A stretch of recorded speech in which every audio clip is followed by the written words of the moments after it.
Hello friends, स्वागत है आपका अपने यूट्यूब चैनल वीएन एजुकेशन में। तो फ्रेंड्स, आज हम लोग प्रैक्टिस सेट संख्या 13 प्रैक्टिस करने वाले हैं। कितना? प्रैक्टिस सेट संख्या 13। इससे पहले हम लोगों ने 1 से लेकर 12 तक प्रैक्टिस सेट कर लिया है। प्लेलिस्ट बना हुआ है दोस्तों, जाइए वहाँ पर आप लोग रिवीजन स्टार्ट कर दीजिए, क्योंकि एग्ज़ाम आपको लगभग काफ़ी टाइम कम बचा है दोस्तों, जल्दी ही एग्ज़ाम आपको होने वाला है। तो प्रैक्टिस आपको लगातार करते रहे हैं। और ध्यान दीजिएगा दोस्तों, हम लोगों ने काफ़ी सारे पब्लिकेशन का लगा रखा है आपको सेट, प्रैक्टिस सेट, और सभी का प्लेलिस्ट भी बना हुआ है दोस्तों। जाइए वहाँ पर आप लोग रिवीजन स्टार्ट कीजिए। तो जल्दी चलते हैं, बिना देरी के सीधे प्रश्न की ओर जाने से पहले एक अनुरोध है कि जो भी अगर चैनल को अगर विजिट करके नहीं आए हैं, हमारे चैनल को सब्सक्राइब कर लें और अपने दोस्तों में शेयर ज़रूर कर दें। तो चलिए देखते हैं आज का पहला प्रश्न। तो फ्रेंड, जा रहा है सेशन स्टार्ट होने से पहले एक बार सेशन को लाइक कर दीजिए और अपने ग्रुप में एक बार जल्दी से शेयर कर दीजिए। देखते हैं आज का पहला प्रश्न है, 9वीं शताब्दी ईस्वी में निम्नलिखित में से किसके द्वारा चोल साम्राज्य की नींव डाली गई? ध्यान दीजिएगा, 9वीं शताब्दी में जो आपको चोल साम्राज्य की जो नींव डाली गई थी वो किसके द्वारा डाली गई थी, यानी कि कौन इसका संस्थापक था? तो प्रश्न संख्या 1 का आपको राइट उत्तर, सही उत्तर सी हो जाएगा, विजयालय। ठीक है, चोल साम्राज्य का संस्थापक कौन था? विजयालय था। इसको ध्यान में रखिएगा आप लोग कि विजयालय था आपको चोल साम्राज्य का संस्थापक के। 2 नंबर प्रश्न कहता है, निम्नलिखित निम्नलिखित मध्यकालीन संतों को कालानुसार व्यवस्थित कीजिए। ध्यान दीजिएगा, इसको व्यवस्थित करना है कालानुसार को। 2 का देखिएगा राइट आंसर, ऑप्शन नंबर देखिएगा सी हो जाएगा दोस्तों, शंकराचार्य, फिर उसके बाद रामानुज, माधवाचार्य, वल्लभाचार्य। ठीक है, ऑप्शन नंबर सी आपका सही उत्तर हो जाएगा। अगला प्रश्न है 3 नंबर यहाँ से कि ब्रिटिश ईस्ट इंडिया कंपनी ने बम्बई प्रांत किसे प्राप्त किया था? यानी कि ब्रिटिश ईस्ट इंडिया कंपनी जो थी वो आपको बम्बई प्रांत आपको किससे आपको जीता था, यानी कि प्राप्त किया था? 3 का आपको right answer option number D हो जाएगा, ये पुर्तगालियों से प्राप्त किया था। किससे? पुर्तगालियों से प्राप्त किया था। कब? देखिए ध्यान दीजिएगा, ब्रिटिश इंडिया कंपनी जो है कि पुर्तगाली से प्राप्त किया था, क्योंकि 1661 ईस्वी में पुर्तगालियों ने अपनी राजकुमारी कैथरीन ब्रेगांजा जो थी उसका विवाह ब्रिटेन के चार्ल्स द्वितीय से किया था, और वो जो है कि बम्बई को उसने दहेज के रूप में दिया था चार्ल्स द्वितीय को। ठीक है, तो इस प्रकार आपको प्राप्त किया था बम्बई को। नेक्स्ट क्वेश्चन देखिएगा हम 4 नंबर के, किसने एक तरफ संस्कृत मुद्रालेख के साथ चांदी के सिक्के निर्गत किए? ध्यान दीजिएगा कि संस्कृत मुद्रालेख के साथ बोल रहा है कि चांदी के सिक्के किसने निर्गत किए। तो 4 का right answer option number B हो जाएगा, महमूद गजनवी। कौन हो जाएगा? महमूद गजनवी आपको यहाँ से सही उत्तर हो जाएगा। अगला प्रश्न है कि आर्यों का भारत में प्रथम अस्थायी आवास था। ध्यान दीजिएगा, आर्य जो भारत में आए थे तो उसका प्रथम अस्थायी आवास था, कौन सा जगह था, यानी कि सबसे पहले वो आपको कहाँ बसे थे? तो 5 का देखिए डी हो जाएगा, पंजाब। ठीक है, पंजाब इसका आपका राइट आंसर हो जाएगा। आर्य जब भारत में सर्वप्रथम पंजाब में अस्थायी आवास था, और आर्य सर्वप्रथम पंजाब एवं अफगानिस्तान में आकर निवास किए थे। कहाँ? पंजाब और अफगानिस्तान में आकर निवास किए थे। और लेकिन मैक्स मूलर ने आर्यों का जो मूल स्थान जो माना है, आर्यों का जो मूल स्थान माना है मैक्स मूलर ने, उसको माना है आपको जाकर मध्य एशिया को माना है। ठीक है, इसे भी ध्यान में रखेंगे आप लोग। नेक्स्ट क्वेश्चन देखेंगे हम लोग 6 नंबर यहाँ से कि उपनिषद पुस्तकें हैं निम्नलिखित में से किस पर आधारित हैं? ये जो उपनिषद पुस्तकें जो हैं ये आपको किस पर आधारित है? 6 का right answer option number C हो जाएगा, ये दर्शन पर आधारित है। किस पर? दर्शन पर आधारित है। उपनिषदों की संख्या अगर दोस्तों पूछेगा तो इसे भी ध्यान में रखिएगा कि उपनिषद की संख्या कितनी है टोटल? तो 108। कितनी है? 108 याद रखिएगा, 108 उपनिषदों की संख्या है, जिनमें 13 को मूलभूत उपनिषदों की श्रेणी में रखा गया है। 108 उपनिषदों में से 13 उपनिषद को मूलभूत उपनिषदों की श्रेणी में रखा गया है। नेक्स्ट क्वेश्चन, जहांगीर की आत्मकथा तुजुक ए जहांगीरी किस भाषा में लिखी गई है?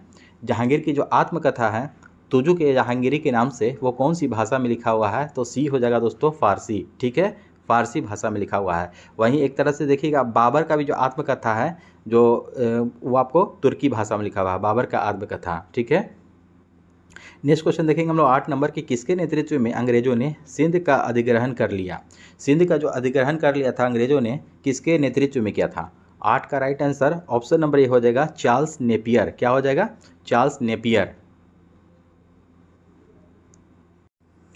नेक्स्ट क्वेश्चन आपका कि सत्यशोधक समाज की स्थापना किसने की थी? ध्यान दीजिएगा, काफ़ी इंपॉर्टेंट प्रश्न हो जाता है कि सत्यशोधक समाज की स्थापना किसने की थी? तो ज्योतिबा फुले ने किया था। किसने किया था? ज्योतिबा फुले ने किया था। ध्यान दीजिएगा कब किया था ये सत्यशोधक समाज की स्थापना ज्योतिबा फुले ने 1873। अगर ईस्वी पूछता है तो याद रखिएगा 1873, 1873। ठीक है। साथ साथ एक और पॉइंट याद कीजिएगा, एक और प्रश्न आता है कि सत्यशोधक समाज जो ज्योतिबा फुले ने किया था, तो ज्योतिबा फुले ने जाति व्यवस्था पर एक प्रहार करते हुए एक और आपको पुस्तक की रचना की थी, उसका नाम है गुलामगिरी। ठीक है, गुलामगिरी, ये भी आपको प्रश्न पूछा जाता है, काफ़ी इंपॉर्टेंट प्रश्न है, इसे भी ध्यान में रखेंगे आप लोग। नेक्स्ट क्वेश्चन है 10 नंबर के, निम्नलिखित में से किसने भारतीय राष्ट्रीय कांग्रेस के अधिवेशन की अध्यक्षता की थी? तो भारतीय राष्ट्रीय कांग्रेस के अधिवेशन की अध्यक्षता निम्नलिखित में से किसने किया? ध्यान दीजिएगा। तो यहाँ पर ध्यान दीजिएगा दोस्तों कि जो भारतीय राष्ट्रीय कांग्रेस के अधिवेशन की अध्यक्षता पूछ रहा है, तो ए.ओ. ह्यूम तो नहीं होगा दोस्तों, क्योंकि ए.ओ. ह्यूम ने ये संस्थापक थे। बदरुद्दीन तैयब जी, ध्यान दीजिएगा, बदरुद्दीन तैयब जी ने किया था आपको ये 1887 के मद्रास 1887 के मद्रास में आपको अधिवेशन में आपको अध्यक्षता किया था। रमेश चंद्र दत्त ने किया था, इसने भी किया था आपको 1899 में इन्होंने किया था। कब? 1899 में किया था ये आपको लखनऊ अधिवेशन। नेक्स्ट ऑप्शन देखेंगे हम लोग, नेक्स्ट ऑप्शन देखिएगा आप लोग 4 नंबर में देखिएगा, विजय लक्ष्मी पंडित भी नहीं होगा, इन्होंने भी नहीं किया था, अध्यक्षता नहीं किया था इन्होंने। और गोपाल कृष्ण गोखले ने किया था, इन्होंने 1905 के बनारस में अधिवेशन किया था, 1905 के बनारस में अधिवेशन। इस प्रकार से देखिएगा 2, 3 और 5 होता है, तो 2, 3, 5 answer, right answer option number देखिएगा सी में दिया हुआ है, यहाँ से सही उत्तर हो जाएगा। 11 नंबर प्रश्न देखेंगे कि बॉम्बे प्रेसिडेंसी एसोसिएशन की स्थापना में कौन शामिल नहीं थे, यहाँ पूछ रहा है। ध्यान दीजिएगा, प्रश्न कभी भी आप लोग पढ़िए तो ध्यान से पढ़िए, कभी कभी पूछता है नहीं, आप लोग हड़बड़ा के गलत भी लग जाता है।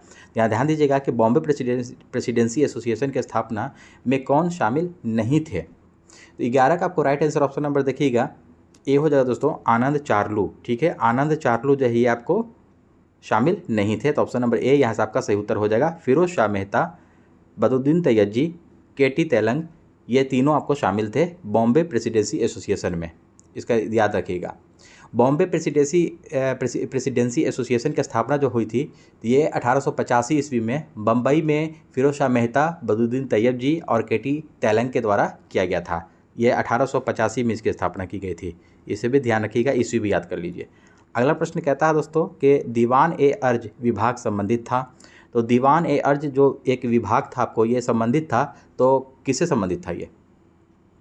तो ये आपको दीवाने अर्ज जो था 12 का आपको right answer option number C हो जाएगा, ये रक्षा विभाग से संबंधित था। दीवाने अर्ज ये किसने लागू किया था? कौन सा आपको सल्तनत काल का आपको ये बादशाह था? ध्यान दीजिएगा, तो दीवाने अर्ज बलबन के द्वारा लागू किया गया था। दीवाने अर्ज या आपको आरिज ममालिक जो सल्तनत काल का जो सैन्य विभाग था, ये आपको ये प्रमुख अधिकारी होता था और आरिज ममालिक का विभाग का दीवाने अर्ज कहलाता था। इस विभाग की स्थापना किसने किया था? याद रखिएगा, बलबन।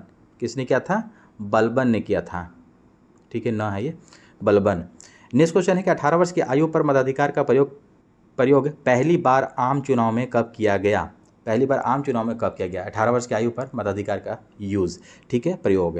13 का आपको right answer option number C हो जाएगा दोस्तों, 1989। ठीक है, 1989 में किया गया था पहली बार यूज़। ठीक है, यहाँ पर ध्यान दीजिएगा कि 61वां संविधान संशोधन अधिनियम द्वारा मताधिकार की आयु जो है 21 वर्ष से घटा करके 18 वर्ष कर दिया गया था। इसको भी ध्यान में रखिएगा। कौन सा संशोधन था? 61वां संशोधन था। ये कब हुआ था? ये कब हुआ था 61वां संशोधन? 1989 ईस्वी में हुआ था। ध्यान दीजिएगा। नेक्स्ट क्वेश्चन देखेंगे हम लोग 14 नंबर के, अंतर्राज्यीय परिषद के गठन का प्रावधान भारतीय संविधान के किस अनुच्छेद में वर्णित है? ध्यान दीजिएगा कि अंतर्राज्यीय परिषद के बारे में पूछ रहा है, इंटर स्टेट काउंसिल के बारे में। इसके गठन का जो प्रावधान है भारतीय संविधान के कौन से आर्टिकल में आपको वर्णित है? तो 14 का आपको right answer option number B हो जाएगा दोस्तों, अनुच्छेद 263। क्या हो जाएगा? अनुच्छेद 263 है अंतर्राज्यीय परिषद। ठीक है, अब वही देखिएगा, ध्यान दीजिएगा 262 किससे संबंधित है? आर्टिकल 262 ये अंतर्राज्यीय जल विवाद से संबंधित है। ये किससे संबंधित है? अंतर्राज्यीय जल विवाद। 266 अगर पूछ देगा दोस्तों, 266 भी याद कर लीजिए, संचित निधि से संबंधित है। 266 संचित निधि से, और 267 जो होता है ये आकस्मिक निधि से, भारत की आकस्मिकता निधि से संबंधित होता है, अनुच्छेद 267। नेक्स्ट क्वेश्चन देखेंगे हम लोग 15 नंबर की, भारत की संविधान सभा का संवैधानिक सलाहकार कौन था? भारत की संविधान सभा का संवैधानिक सलाहकार कौन था? तो 15 का ऑप्शन नंबर सी हो जाएगा दोस्तों, सर बी.एन. राव। ठीक है, बी.एन. राव जो थे आपको ये संवैधानिक सलाहकार थे भारत की संविधान सभा के। और इसी में देखिए, ध्यान दीजिएगा कि जो पहली जो बैठक हुई थी आपको कब हुई थी संविधान सभा की? 9 दिसंबर 1940 को हुई थी, जिसमें आपको अस्थायी अध्यक्ष बनाया गया था, सच्चिदानंद सिन्हा को बनाया गया था अस्थायी अध्यक्ष। ठीक है, और 11 दिसंबर 1946 को दूसरी बैठक हुई थी जिसमें आपको डॉक्टर राजेंद्र प्रसाद को संविधान सभा का अस्थायी अध्यक्ष बनाया गया था। इसे भी याद रखिएगा। 16 नंबर प्रश्न कहता है दोस्तों कि राज्य की विधानसभा के सत्रावसान का आदेश किसके द्वारा दिया जाता है।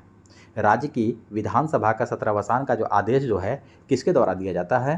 16 का आपको right answer option number C हो जाएगा, ये राज्यपाल के द्वारा दिया जाता है। किसके द्वारा?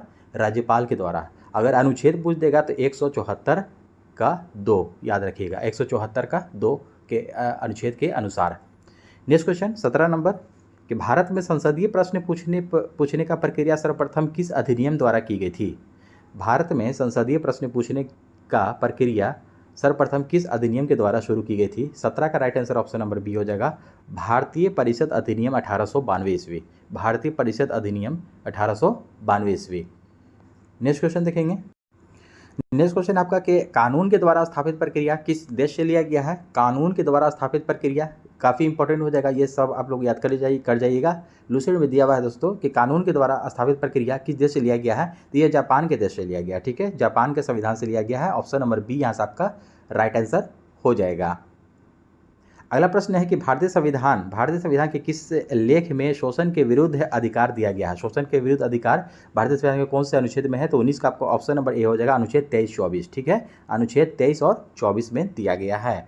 तो ध्यान दीजिएगा। 25 से 28 क्या है, 25 से 28 क्या है, ये 25 से 28 होता है धार्मिक स्वतंत्रता का अधिकार हो जाता है। 14 से 18 हो जाता है दोस्तों समता या समानता का अधिकार। स्वतंत्रता का अधिकार हो जाता है 19 से 22। शोषण के विरुद्ध अधिकार अनुच्छेद 23-24 और धार्मिक स्वतंत्रता का अधिकार पूछ देगा तो 25 से 28। और ध्यान दीजिएगा संस्कृति और शिक्षा संबंधी अधिकार पूछ देगा तो 29-30 हो जाएगा। और संवैधानिक उपचारों का अधिकार अनुच्छेद 32 में वर्णित है। नेक्स्ट क्वेश्चन देखेंगे हम लोग 20 नंबर यहाँ से कि सहकारिता आयोग का गठन किस विषय पर रिपोर्ट देने के लिए किया गया था।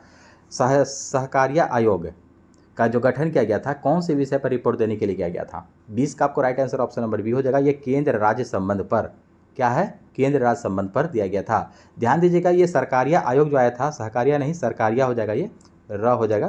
तो ध्यान दीजिएगा यहाँ पर दोस्तों कि सरकारिया आयोग जो आपको आया था कब, अगर ईस्वी पूछ देगा तो 1983, डेट भी याद रखिएगा कब, 1983। नेक्स्ट क्वेश्चन 21 नंबर देखेंगे कि सुबनसिरी किसकी सहायक नदी है। सुबनसिरी एक नदी है, ये किसकी सहायक नदी है। 21 का आपको right answer option number A हो जाएगा, ये ब्रह्मपुत्रा की सहायक नदी है। किसकी है, ब्रह्मपुत्रा की। 22 नंबर प्रश्न देखेंगे हम लोग कि निम्नलिखित में से कौन सा युग में सुमेलित नहीं है। ध्यान दीजिएगा सुमेलित नहीं के बारे में पूछा जा रहा है यहाँ पर। तो 22 का आपको राइट आंसर देखिएगा कोयली गुजरात, ये कोयली गुजरात में आपको स्थित है, सही है। नागपट्टिनम आंध्र प्रदेश, ये गलत है आपका। नुमालीगढ़ असम में है, ये सही है। मनाली तमिलनाडु, ध्यान दीजिएगा मनाली तमिलनाडु, ये सही हो जाएगा आपको। तो इसका देखिएगा राइट आंसर दोस्तों हो जाएगा आपको बी गलत है यहाँ से, तो राइट आंसर बी हो जाएगा। अगला प्रश्न कहता है 23 नंबर यहाँ से कि पृथ्वी सूर्य के सबसे नज़दीक होती है। तो 23 का आपको right answer option number A हो जाएगा दोस्तों 3 जनवरी को। ठीक है, 3 जनवरी को सबसे नज़दीक होती है पृथ्वी, सूर्य के निकट होती है। तो और इस स्थिति को क्या कहा जाता है, तो उपसौर। ठीक है, उपसौर, ठीक है, उपसौर कहा जाता है। 3 जनवरी को जो पृथ्वी सूर्य के सबसे नज़दीक होती है तो उपसौर कहा जाता है। और वहीं अगर 4 जुलाई का ये जो डेट ले लिया जाए तो 4 जुलाई को ये सबसे दूर होती है, पृथ्वी सूर्य से सबसे दूर होती है, तो इसको क्या कहते हैं, इसको अपसौर कहा जाता है। क्या कहा जाता है, अपसौर। 24 नंबर प्रश्न कहता है यहाँ पर ध्यान दीजिएगा कि यदि पृथ्वी की घूर्णन गति न हो तो इसका परिणाम यह होगा कि क्या होगा। अगर पृथ्वी की घूर्णन गति अगर न हो तो इसका परिणाम क्या होगा। तो 24 का आपको राइट आंसर ऑप्शन नंबर देखिएगा सूर्योदय और सूर्यास्त नहीं होगा, ये सही है आपका। दिन और रात का चक्र नहीं होगा, ये भी सही है। केवल एक ऋतु होगी, ये तो गलत है आपको। तो ध्यान दीजिएगा 1 और 2 सही है, तो ऑप्शन नंबर 24 का बी हो जाएगा, केवल 1 और 2। 25 नंबर प्रश्न कहता है यहाँ पर ध्यान दीजिएगा कि जिन ज्वारों की ऊंचाई का सामान्य ज्वार से 20% अधिक होती है उन्हें क्या कहते हैं। यानी कि जिन ज्वारों की ऊंचाई जो होता है आपको सामान्य ज्वार से 20% अगर अधिक होता है तो उसे क्या कहते हैं। 25 का आपको राइट आंसर ऑप्शन नंबर हो जाएगा बृहत ज्वार भाटा कहते हैं उसको। क्या कहते हैं, बृहत ज्वार भाटा। अगला प्रश्न कहता है कि निम्नलिखित में से कौन सी नदी बंगाल की खाड़ी में नहीं गिरती है। ध्यान दीजिएगा नहीं गिरती है बंगाल की खाड़ी में, कौन सी नदी। 26 का आपको राइट आंसर ऑप्शन नंबर देखिएगा यहाँ पर 26 का डी हो जाएगा दोस्तों, ए और बी दोनों। ठीक है, नर्मदा और ताप्ती, ठीक है, क्योंकि ये दोनों जो है कि उल्टी दिशा में बहने वाली नदी है, ठीक है, ये दोनों आपको उल्टी दिशा में बहने वाली नदी है, नर्मदा और ताप्ती, ये आपको बंगाल की खाड़ी में नहीं गिरती हैं। तो 26 का आपको राइट आंसर इस प्रकार से क्या हो जाएगा, ऑप्शन नंबर डी हो जाएगा सही उत्तर। अरब सागर में देखिएगा जो नर्मदा और ताप्ती जो कहाँ गिरती है, ये अरब सागर में गिरती है, उसके साथ साथ माही, लूनी, साबरमती, ये सब आपको जा करके अरब सागर में गिरती हैं। ताप्ती और नर्मदा नदी, ध्यान दीजिएगा इसके बारे में, और एक और फैक्ट हम लोग जानेंगे कि ताप्ती और जो नर्मदा नदी है ये डेल्टा का निर्माण नहीं करती है। अरब सागर में ये गिरने वाली सबसे लंबी नदी नर्मदा है। अगर इसके बारे में पूछा जाए तो अरब सागर में गिरने वाली सबसे लंबी नदी नर्मदा है। नेक्स्ट क्वेश्चन देखेंगे हम लोग, यहाँ पर देखिएगा, ध्यान दीजिएगा, सूची 1 को सूची 2 से मिलान करने वाला ये प्रश्न आ गया है। तो ध्यान दीजिएगा इसको, मियाना कहाँ पड़ता है, ये मियाना जो है कि आपको ये फिलीपींस में है, माउंट शस्ता ये आपको यूएसए में है, चेम्बेरोजो ये क्या है, ये इक्वाडोर में पड़ेगा, और माउंट हेक्ला ये आइसलैंड में है। इस प्रकार से राइट आंसर ऑप्शन नंबर देखिएगा बी यहाँ से आपका सही उत्तर हो जाएगा। अगला प्रश्न कहता है यहाँ से देखिएगा, किस पंचवर्षीय योजना के अंतर्गत समाजवादी ढांचे की स्थापना का संकल्प लिया गया था। समाज के, ध्यान दीजिएगा,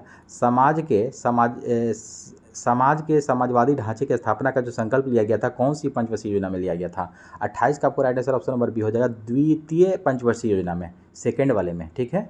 ये द्वितीय कब से कब चला था, पहला 51 से 56 और दूसरा चला था 56 से 61 तक चला था, इसको ध्यान में रखिएगा, ठीक है। और इस मॉडल कौन सा मॉडल पर आधारित था दूसरा, तो पीसी महालनोबिस, और प्रथम था आपको हेराक डोमार मॉडल पर आधारित था।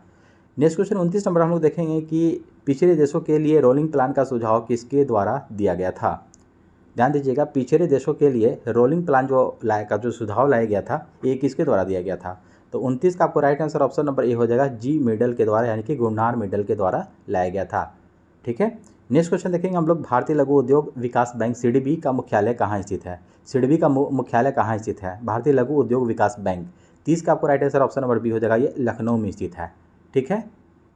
सिडबी के अगर स्थापना के बारे में पूछ देता है दोस्तों, ये कब हुई थी, 1990 में, इसको याद रखिएगा। 31 नंबर प्रश्न कहता है कि निम्नलिखित में से कौन ओलंपिक में लगातार 2 पदक जीतने वाली पहली भारतीय महिला बनी है। लगातार 2 पदक जीतने वाली पहली भारतीय महिला बनी है। तो 31 का आपको राइट आंसर डी हो जाएगा, पीवी सिंधु, ठीक है, पीवी सिंधु यहाँ से आपको सही उत्तर हो जाएगा। 32 नंबर प्रश्न कहता है कि शहतूत रेशम का अग्रणी उत्पादक भारतीय राज्य है।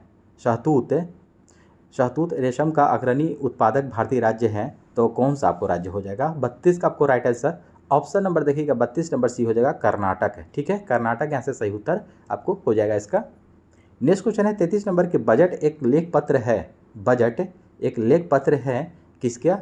तो 33 का आपको right answer option number C हो जाएगा, सरकार की राजकोषीय नीति का ये बजट जो है कि एक जो लेख पत्र है सरकार की राजकोषीय नीति का है। निम्नलिखित में से प्रत्यक्ष कर कौन सा है, निम्नलिखित में से। 34 का ऑप्शन नंबर ये हो जाएगा दोस्तों, आयकर, ठीक है। इनकम टैक्स जो होता है ये आपको एक प्रत्यक्ष कर है जिसको डायरेक्ट लगाया जाता है। जो डायरेक्ट लगता है वो आपको प्रत्यक्ष कर होता है, जैसे कि जिसको डायरेक्ट लिया जाता है, और जो इनडायरेक्ट लगता है उसको अप्रत्यक्ष कर हो गया, ठीक है। तो यहाँ से आयकर जो हो जाएगा ये आपको प्रत्यक्ष कर हो जाएगा यहाँ से, ठीक है। नेक्स्ट क्वेश्चन देखेंगे हम लोग 35 नंबर प्रश्न कहता है दोस्तों यहाँ से कि द हिल पैलेस संग्रहालय भारत के किस राज्य में स्थित है। द हिल पैलेस संग्रहालय भारत के कौन से राज्य में, स्टेट में स्थित है। तो 35 का सी हो जाएगा दोस्तों, केरल में है। कहाँ है, केरल में। केरल की एर्नाकुलम जिले में पड़ता है ये, ठीक है, एर्नाकुलम जिला में पड़ता है ये द हिल पैलेस संग्रहालय। इसे जो है कि कोचीन के महाराजा ने बनवाया था। किसने बनाया था, द हिल पैलेस संग्रहालय किसने बनवाया था, तो कोचीन के महाराजा ने बनवाया था। नेक्स्ट क्वेश्चन देखेंगे हम लोग। नेक्स्ट क्वेश्चन है कि पीलिया से दुष्प्रभावित होता है। ध्यान दीजिएगा, पीलिया से दुष्प्रभावित होता है कौन सा, मतलब कि अंग। 36 का आपको ऑप्शन नंबर सी हो जाएगा दोस्तों, यकृत, ठीक है, लीवर जो आपको ये प्रभावित होता है पीलिया से। नेक्स्ट क्वेश्चन हम लोग देखेंगे 37 नंबर यहाँ से कि मानव नेत्र के संबंध में नीचे दिए गए कथनों पर विचार कीजिए। ध्यान दीजिएगा, यहाँ पर विचार करना है कि मानव नेत्र में प्रकाश जो है कॉर्निया से होकर प्रवेश करती है। ये बिल्कुल सही है आपका कि कॉर्निया से होकर ही प्रवेश करती है प्रकाश मानव नेत्र में। पुतली नेत्र में प्रवेश करने वाले प्रकाश की मात्रा को नियंत्रित करता है, यह भी बिल्कुल सही है। रेटिना पर किसी वस्तु का प्रतिबिंब उल्टा तथा वास्तविक बनता है, यह भी सही है। तो 1 2 3 तीनों सही है, तो इस प्रकार आपको right answer option number D हो जाएगा यहाँ से आपका सही उत्तर। अगला प्रश्न कहता है कि कंचन एक उन्नत किस्म है। ध्यान दीजिएगा, कंचन एक उन्नत किस्म है किसकी, कंचन। तो 38 का आपको right answer option number B हो जाएगा, आंवला का। काफ़ी इंपॉर्टेंट प्रश्न हो जाएगा, ठीक है। कंचन जो एक उन्नत किस्म है, किसका है? ये आंवला का एक प्रकार है, ठीक है, कंचन। नेक्स्ट क्वेश्चन है आपको कि आवर्त सारणी में बाएं से दाएं जाने पर परमाणु का आकार पर क्या प्रभाव पड़ता है? अगर पीरियोडिक टेबल जो देखेंगे हम लोग वहाँ से, तो आवर्त सारणी में बाएं से दाएं जाना है, ठीक है, बाएं से दाएं जाना है आपको, तो परमाणु का आकार क्या होगा? 39 का देखिए ऑप्शन नंबर ये हो जाएगा, घटता है। क्या होता है? घटता है। और दाएं से बाएं अगर जाने पर बढ़ता है, ध्यान रखिएगा। नेक्स्ट क्वेश्चन देखेंगे हम लोग, डोलोमाइट का सूत्र क्या है? यहाँ ध्यान दीजिएगा, डोलोमाइट का सूत्र पूछा है यहाँ से, इसका क्या हो जाएगा? 40 का ऑप्शन नंबर बी हो जाएगा, MgCO3 ठीक है, MgCO3 इंटू CaCO3 होता है डोलोमाइट का ये सूत्र होता है। 40 का ऑप्शन नंबर बी। 41 नंबर प्रश्न कहता है कि पीतल किसकी मौजूदगी में निरंतर रहने से वायु में रंगहीन हो जाता है? पीतल किसकी मौजूदगी में अगर निरंतर रहेगा, कंटिन्यूअस आपको रहेगा उसमें, तो वह रंगहीन हो जाएगा, यानी कि कलरलेस हो जाएगा आपको पीतल। 41 का आपको right answer option number B हो जाएगा, हाइड्रोजन सल्फाइड। क्या हो जाएगा? हाइड्रोजन सल्फाइड के संपर्क में रहेगा तो आपको कलरलेस हो जाएगा आपको। पीतल जो है किसका बना होता है? तो इसका ट्रिक है पिताजी, ठीक है, पिताजी, ठीक है, यानी कि तांबा और जस्ता, ठीक है, पीतल, तांबा और जस्ता। नेक्स्ट क्वेश्चन हम लोग देखेंगे, मनुष्यों में पेशीय क्रिया के बाद थकान निम्नलिखित में से किस एक रसायन के निकलने से होती है?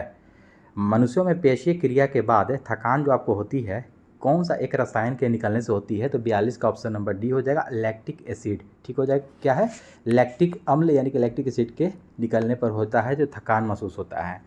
अगला प्रश्न हम लोग देखेंगे 43 नंबर यहाँ से, कि निम्नलिखित में से कौन सुमेलित नहीं है? यहाँ पर ध्यान दीजिएगा, सुमेलित नहीं के बारे में पूछा है। तो 43 का देखिएगा, क्लोरोफिल, मैग्नीशियम।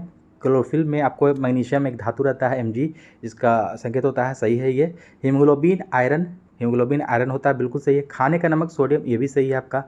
और कपड़े धोने का सोडा पोटेशियम, देखिए ये आपको गलत हो जाएगा, ठीक है, यही गलत है। तो ऑप्शन नंबर डी यहाँ से आपका सही उत्तर हो जाएगा, ठीक है। 43 का आपको right answer option number D हो जाएगा।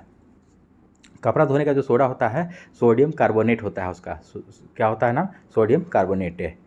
नेक्स्ट क्वेश्चन 44 नंबर देखिएगा कि कपास के कीट रोधी पौधे आनुवंशिक इंजीनियरिंग द्वारा एक जीन को निविष्ट कर निर्मित किए गए हैं, जो लिया गया है, किससे लिया गया है? 44 का ऑप्शन नंबर डी हो जाएगा, ये पौधा से लिया गया है। किससे? पौधा से लिया गया है। 45 नंबर प्रश्न है कि विभिन्न संस्कृतियों के वैज्ञानिक विवरण के तुलनात्मक अध्ययन को क्या कहते हैं? विभिन्न संस्कृतियों के वैज्ञानिक विवरण के तुलनात्मक अध्ययन को क्या कहते हैं? तो 45 का ऑप्शन नंबर ए हो जाएगा, इथेनोलॉजी। क्या कहते हैं उसको?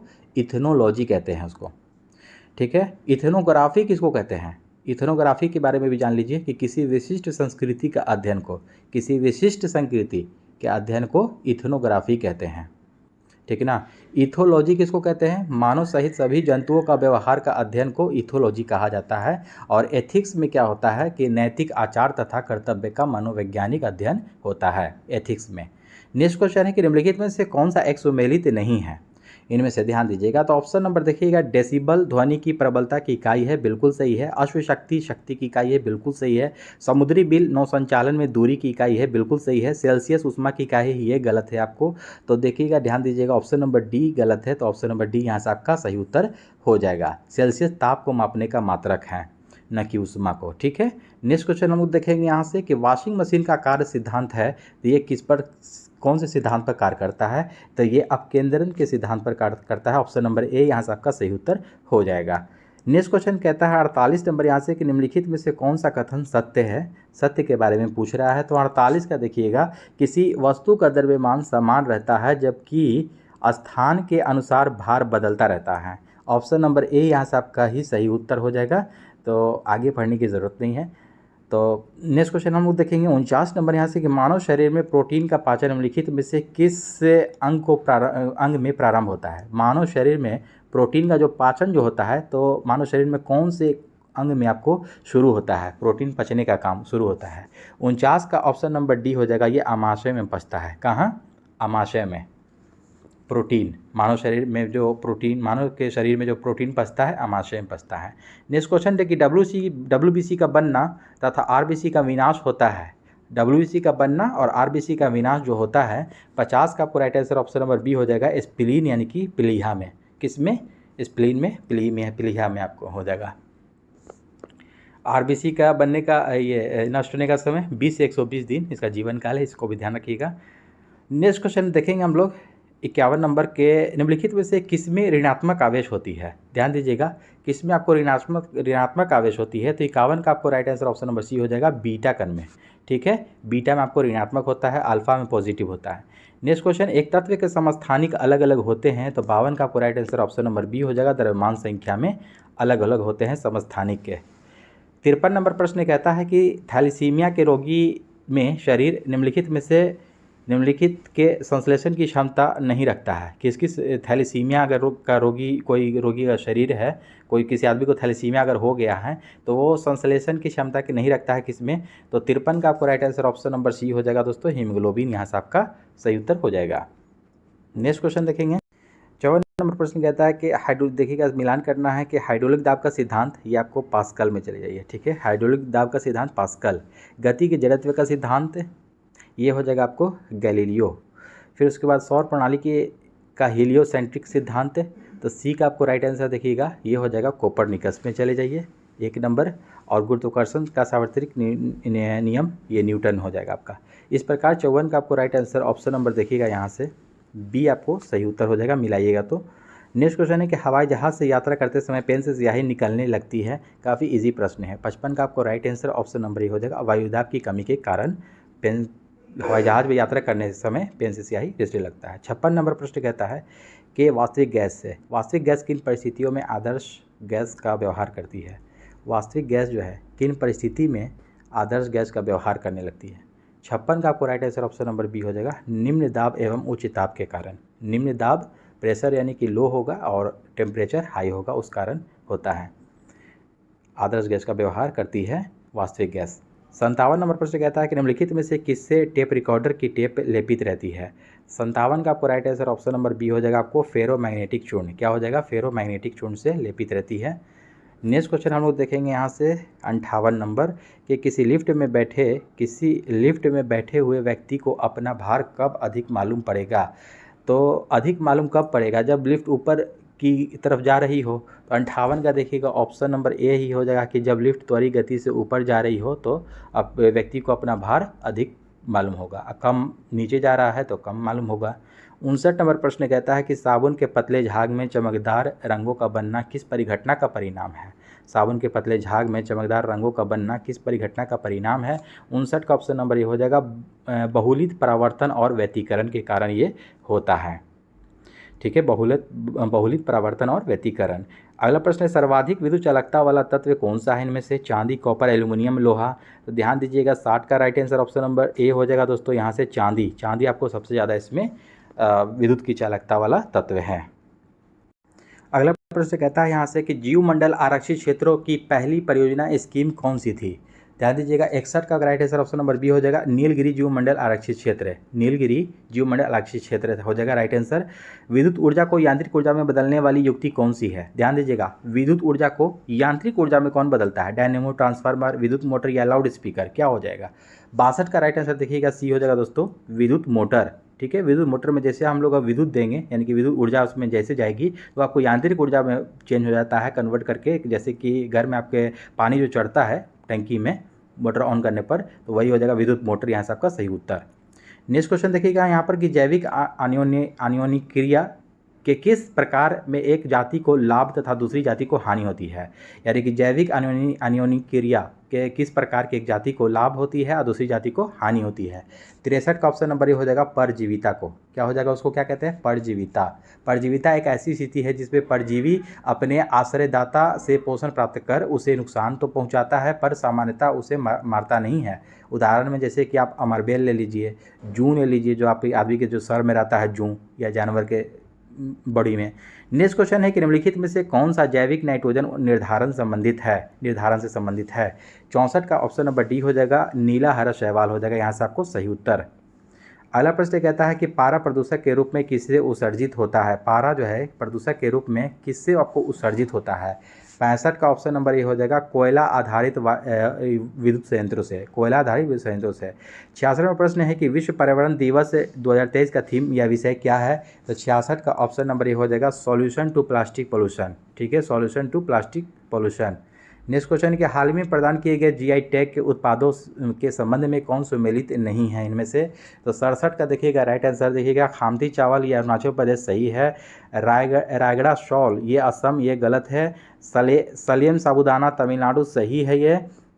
और कालपी हैंडमेड पेपर ये भी उत्तर प्रदेश, ये भी सही है। तो बी आपको यहाँ से गलत हो जाएगा, ऑप्शन नंबर बी यहाँ से आपका सही उत्तर हो जाएगा। खाम देखिएगा रायगड़ा शॉल जो है ये आपको उड़ीसा का है, असम नहीं उड़ीसा का है, इसको ध्यान में रखिएगा, उड़ीसा से है ये संबंधित।